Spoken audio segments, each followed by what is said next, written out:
20वीं सदी में भारतीय स्वतंत्रता संग्राम के विकास क्रम पर टिप्पणी लिखी। तो भारतीय स्वतंत्रता संग्राम पर इसमें वो क्या दे देगा, क्रांतिकारी भारतीय संग्राम पर, जैसे अपने अलग अलग आएगा क्रांतिकारी भारतीय संग्राम पर। अब इसमें आपको क्या लिखना है ये बात करते हैं, क्योंकि राइटिंग स्किल है वो आपका मैचिंग होना जरूरी है। जब आपको राइटिंग की स्किल आएगी तो जब आप पढ़ोगे ना तो आपके माइंड का और आपके लिखने का कॉन्टेक्ट बना रहेगा, और जो कंटेंट थ्योरी बता रहा हूं वो इसी में ही आएगी। आप देखना इसका उत्तर कैसे लिखना है आपको। आंसर सबसे पहले ये 100 वर्ड्स के अंदर है, 100 वर्ड्स में ये अगर 50 वर्ड्स में आए तो भी एक लाइन में आपको इसकी भूमिका लिखनी है। भूमिका ये लिखनी है कि 20वीं सदी में भारतीय क्रांतिकारी स्वतंत्रता संग्राम का विकास क्रम 2 चरणों में हुआ। अब वहां रटना नहीं है, संविधान को सीधा पढ़ना है। अब यहां कंटेंट थ्योरी अप्लाई करनी है। तो एचआरए तो बनाया था भगत सिंह ने, इन्होंने हिंदुस्तान रिपब्लिक एसोसिएशन, फिर चंद्रशेखर ने हिंदुस्तान सोशलिस्ट रिपब्लिक एसोसिएशन। और इसको याद कैसे रखोगे, क्रांतिकारियों ने अनुशीलन किया था, एक निश्चित पैटर्न का अनुशीलन किया था। ये आपको शुरू से पढ़ो तो अपने आप को दिमाग की ड्राफ्टिंग करके पढ़ो। आप जब स्वतंत्रता संग्राम पढ़ो तो 2 चरणों में, तो इसमें लिखो फर्स्ट चरण प्रथम विश्व युद्ध तक 1918, ये लिख दो। ये ड्राफ्टिंग पूछिए, इट इज वेरी इंपॉर्टेंट कि वर्ड्स क्या यूज किया है, यू शुड रीड केयरफुली। ये क्या है, रूपरेखा में आपको पैराग्राफ टाइप इस तरह वर्णन नहीं करना है फ्रेंड्स। से एक उदाहरण देता हूं मैं आपको। ये रो गोल्ड है, ये प्रोसेस्ड गोल्ड है, ये super processed super duper processed है। एक व्यापारी ने मार्केट से सोना खरीदना था, मंडी में चला गया वो, यार मुझे सोना चाहिए भी, गोल्ड। तो एक व्यक्ति ने गोल्ड क्या लिया, उसने पूरा का पूरा बोरा वहां भर के उसने दे दिया, ये बोरा भर के, ये गोल्ड है गोल्ड, ये भी गोल्ड है, ये गोल्ड है इसके अंदर, वो कच्चा सीधा रॉ मेटेरियल। दूसरे व्यापारी ने क्या किया, उसने सोना इसमें से निकाल करके उसका पूरा बोल बना करके सोने की उसको दे दी कि एक ये है। और एक व्यक्ति ने क्या किया, अलग अलग बिस्किट टाइप रख दिया, ये दिख रहा है ना आपको। इन्होंने सुपर डुपर प्रोसेस, ये भी प्रोसेस किया है, ये सीधा रॉ मेटेरियल है। अब यहां इसमें आप ये रॉ मेटेरियल की तरह लिखोगे ना, सीधा लिख दिया भारतीय स्वतंत्रता संग्राम में क्रांतिकारियों ने बहुत बड़ी भूमिका निभाई, भगत सिंह ने बम फोड़ा, सूर्य सेन ने चटगांव के अंदर शस्त्रागार लूटा, स्वदेशी आंदोलन चला, महाराष्ट्र के अंदर तिलक ने अलख जगाई।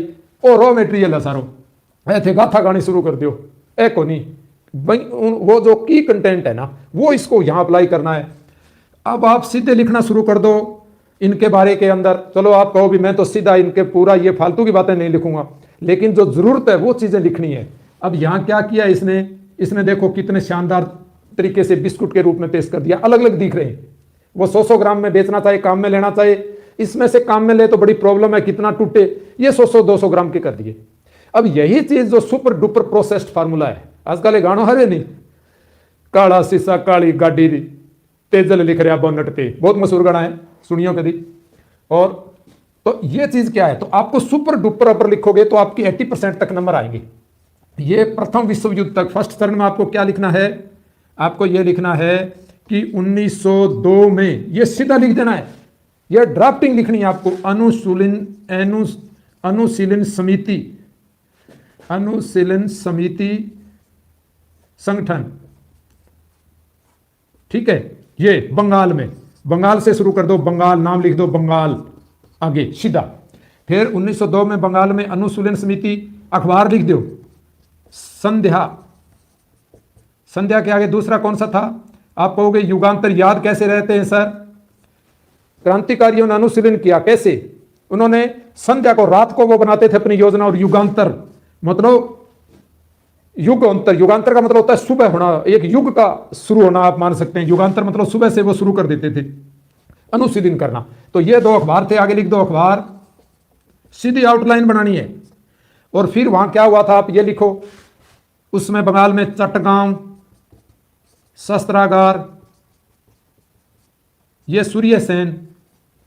अब सूर्य सेन कैसे याद रखोगे, चटगांव यानी जिस गांव में सूर्योदय होता है चट चट चट से, मतलब एकदम शुरू में चट से एकदम, तो ये आपको याद रखना है। एक यहां आपको और दूसरा याद क्या रखना है, 1912 में आ जाओ आप, तारीख वाइज चलो 1902 में, ठीक है। 1905 में जो स्वदेशी आंदोलन हुआ वो क्रांतिकारी नहीं था। 1912 में आपको पता है लॉर्ड हार्डिंग पर बम फेंका, किसने, रास बिहारी बोस ने, रास बिहारी बोस ने। ये लिख दो, ये की कंटेंट है।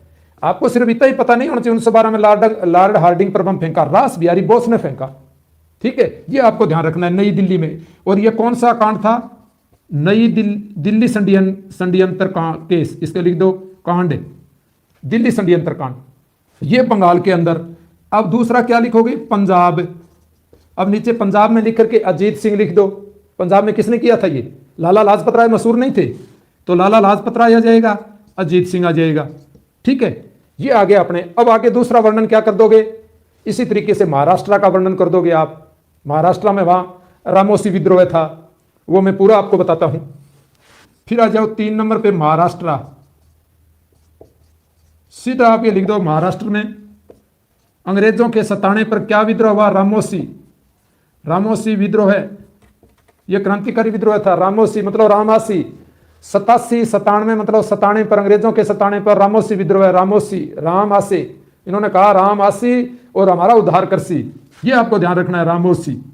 दूसरा क्या हुआ था 1897 बाद में, तो तिलक ने गणेश और कौन सा किया था, शिवाजी महोत्सव, ये लिख दो महोत्सव। अखबार कौन से थे इसके, अखबार बताओ मेरे को, केसरी। मराठा कौन थे, केसरी थे, केसरी का मतलब शेर से होता है, तो वहां महाराष्ट्र में शेर कौन थे, मराठा थे, तो केसरी और मराठा, ठीक है। ये आपको ध्यान रखना है। अब 2 नंबर, वहां और क्या था, वीर सावरकर ने क्या बनाया था वहां, सावरकर ने अभिनव भारत, ठीक है, चापेकर बंधु थे वहां। फर्स्ट चरण के अंदर विदेश में भी हुए थे, विदेशी क्रांतिकारी कौन हुए थे बताओ, श्यामजी कृष्ण वर्मा, विदेशों के अंदर अपने श्यामजी कृष्ण वर्मा ने क्या बनाया था, इंडिया हाउस नहीं बनाया था क्या, इंडिया हाउस, श्याम कृष्ण वर्मा, तो इन्होंने इंडिया हाउस चलाया। सीधा लिखना है, कुछ लोग क्या करते हैं, ये रॉ मेटेरियल लिख दें, श्यामजी कृष्ण वर्मा ने लंदन में इंडिया हाउस चलाया, ये रॉ मेटेरियल नहीं लिखना है, सुपर डुपर। एक भिखाजी कामा थी, यानी विदेशों के अंदर भिखाजी कामा, यानी कम्मा भीख मांगती फिर स्वतंत्रता की, विदेश में बेचारी झंडो फहरायो, कट्ठा फहरायो, बताओ अंतरराष्ट्रीय साम्यवादी सम्मेलन में, अंतरराष्ट्रीय साम्यवादी सम्मेलन हो बटे भिखाजी कामा, ओके है, बताओ की कंटेंट है, नहीं ओ की वर्ड्स को नहीं, की कंटेंट है, ये पता है। भिखाजी कामा ने अंतरराष्ट्रीय सम्मेलन के अंदर तिरंगा झंडा फहराया और श्यामजी कृष्ण वर्मा ने इंडिया हाउस की स्थापना की। ये की कंटेंट थ्योरी है फ्रेंड्स, की वर्ड से काम नहीं चलेगा, पूरा पता होना चाहिए। सीधा लिख दिया, विदेश में श्यामजी कृष्ण वर्मा ने क्रांतिकारी गतिविधियां चलाई। एक तो आपने उसमें रॉ मेटेरियल बोर्ड डाल दिया, दूसरा आपने प्रोसेस्ड नहीं किया, सुपर डुपर प्रोसेस्ड, इसे कहते हैं सुपर डुपर प्रोसेस्ड। अब यहां सेकंड चरण लिख दो, सेकंड चरण कब शुरू हो बताओ, 1924 में कौन होगे, 1924 में के बने HRA, सीधा लिख दो HRA और ब्रैकेट में लिख दो हिंदुस्तान रिपब्लिक एसोसिएशन, ठीक है। और फिर 1928 में HSRA बन गयो, अठे के लिखोगा पर लिख दो भगत सिंह, अरिंगा ब्रैकेट में लिख दो चंद्रशेखर, ठीक है। फिर आगे के लिखो 1929 के अंदर संसद के अंदर बम कौन फेंक्यो के, संसद में बम फेंका, ठीक है, ये लिखो आप। एक काकोरी कांड, काकोरा ही कांड करियो बेटे, पोबारा 25 हो गया, काकोरा कांड करियो जदे मेरे को नहीं, काकोरा कांड करियो, काकोरा मतलब है काकोरी कांड, ठीक है। और एक और हो सूर्य सेन चट्टगांव विद्रोह, चट्टगांव, ये लिख दो, ये चीज हो गई ना। अब मेरे को आगे और बताओ और क्या हुआ, इसके बाद तो फिर ये समाप्ति हो गया था, आपको पता है 1929 के बाद में इनमें नाम लिखो इनके, सुखदेव सिंह, भगत सिंह, राजगुरु, बटुकेश्वर दत्त, ये नाम लिख दो। अब कंक्लूजन क्या लिखोगे? निष्कर्षतः आपको बहुत सारे लोग क्या बताते हैं, बहुत सारे बताते हैं उपयुक्त के विवेचन विश्लेषण एवं परिशीलन के उपरांत, हमें भी बताया गया था उपयुक्त के विवेचन विश्लेषण परिशीलन 2 लाइन कहा जाते हैं। ये पहले 200 शब्दों में होता था, अब ये 100 वर्ड्स में आपको स्मार्ट वे पढ़ाना है, सुपर डुपर ये तरीका है। निष्कर्षतः यह आंदोलन आपसी समन्वय व संगठित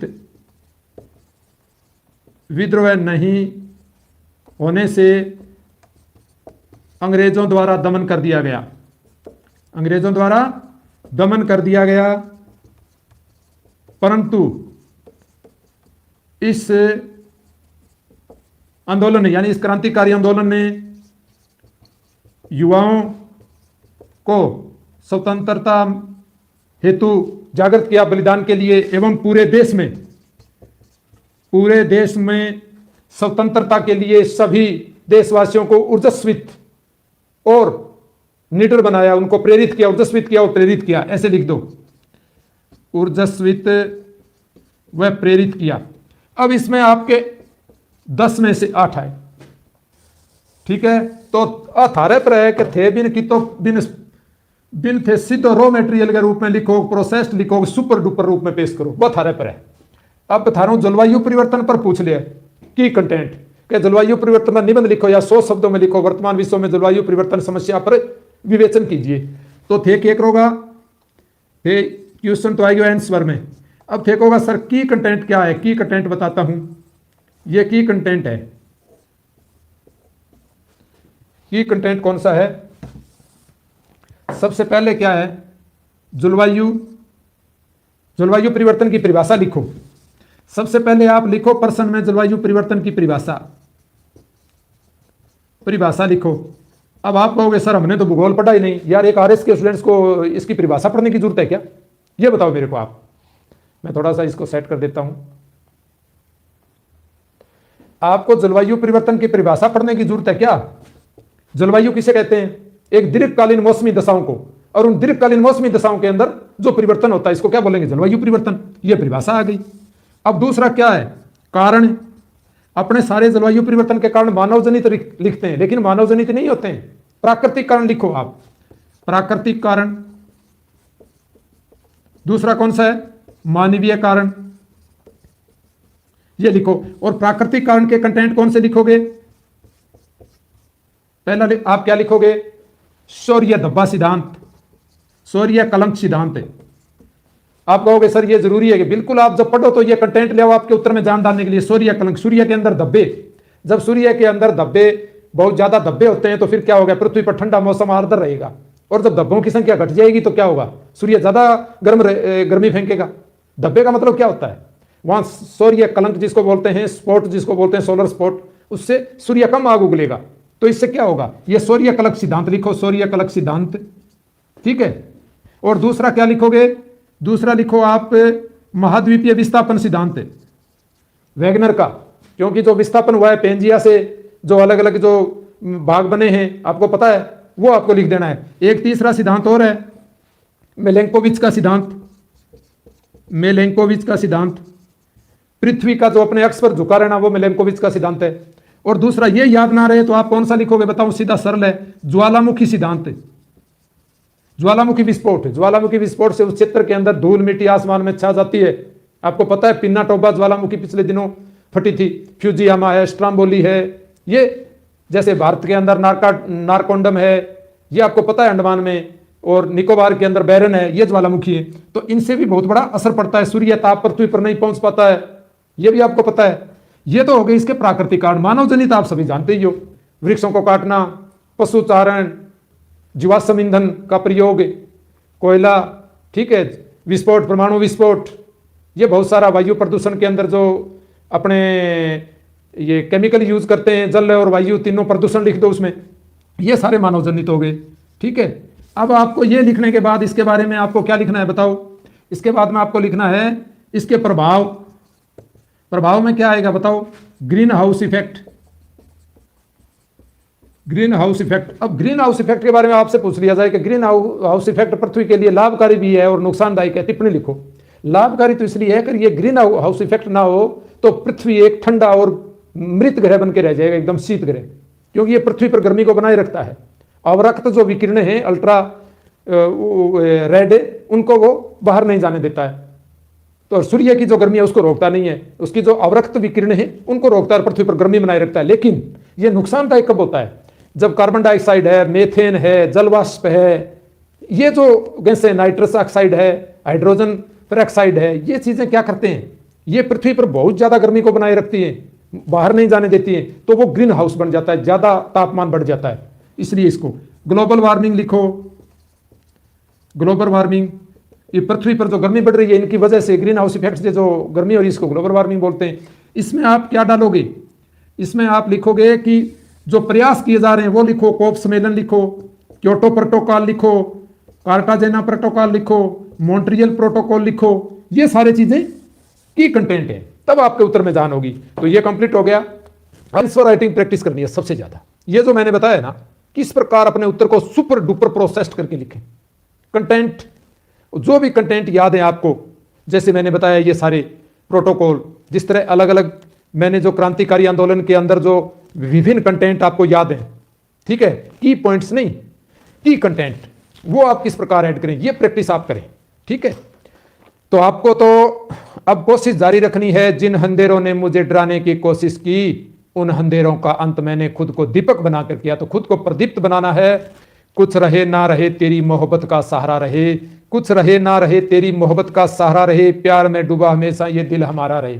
थाने ऐसी शायरी सुना वो करे, नहीं तो थाने पढ़ने को कोई ना चाहिए। थाने मैं को पार्क में बिठा लिया बैठे, अरे शायरी सुना वो करे, या कॉलेज के माथे चले जाओ और बैठे इन प्रकार की शायरी थाने मिल बोक रहे, गल्ला मार बोक रहे, हाँ के देखो ना। कुछ रहे ना रहे तेरी मोहब्बत का सहारा रहे, प्यार में डूबा हमेशा ये दिल हमारा रहे, खुशियां तेरी सारे गम मेरे हों, दुआ यही है, आंखों में सदा चेहरा बस तुम्हारा रहे। कभी समस्या तो कभी समाधान है जिंदगी, कभी समस्या तो कभी समाधान है जिंदगी, कभी सम्मान तो कभी अपमान है जिंदगी, संघर्ष विघ्न जिम्मेदारियां तभी तो खूबसूरत है जिंदगी।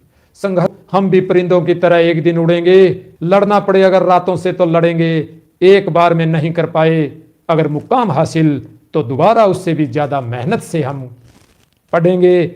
हम भी परिंदों की तरह एक दिन उड़ेंगे, लड़ना पड़े अगर रातों से तो लड़ेंगे, एक बार में ना कर पाए ये मुकाम हासिल, तो दोबारा उससे भी ज्यादा मेहनत से हम प्रयास करेंगे। मुश्किलों से हार मते बंदे, मुश्किलें जिंदगी का इम्तिहान होती हैं, हर पहलू जिंदगी का इम्तिहान होता है। डरने वालों को कुछ नहीं मिलता जहाँ में, और आगे बढ़ने वालों के कदमों में जहाँ होता है। तो यही है फ्रेंड्स, आप पढ़ते रहें। Thank you.